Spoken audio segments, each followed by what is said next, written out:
The Doorbell Rang by Pat Hutchins. I've made some cookies for tea, said Ma. Good, said Victoria and Sam. We're starving. Share them between yourselves, said Ma. I made plenty. That's 6 each, said Sam and Victoria. They look as good as Grandma's, said Victoria. They smell as good as Grandma's, said Sam. No one makes cookies like Grandma, said Ma, as the doorbell rang. It was Tom and Hannah from next door. Come in, said Ma. You can share the cookies.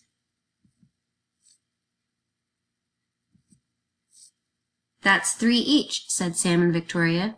They smell as good as your Grandma's, said Tom. And look as good, said Hannah.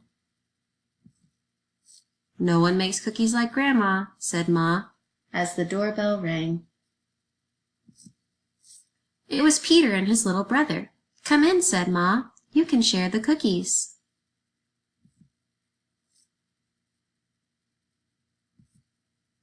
That's 2 each, said Victoria and Sam. They look as good as your Grandma's, said Peter, and smell as good. Nobody makes cookies like Grandma, said Ma, as the doorbell rang. It was Joy and Simon with their 4 cousins.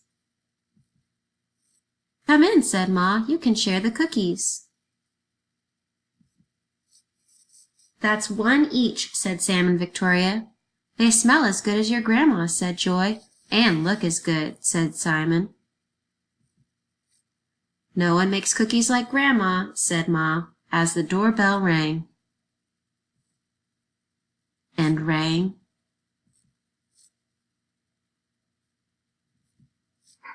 Oh dear, said Ma, as the children stared at the cookies on their plates. Perhaps you'd better eat them before we open the door. We'll wait, said Sam. It was Grandma with an enormous tray of cookies. How nice to have so many friends to share them with, said Grandma. It's a good thing I made a lot. And no one made cookies like Grandma, said Ma, as the doorbell rang.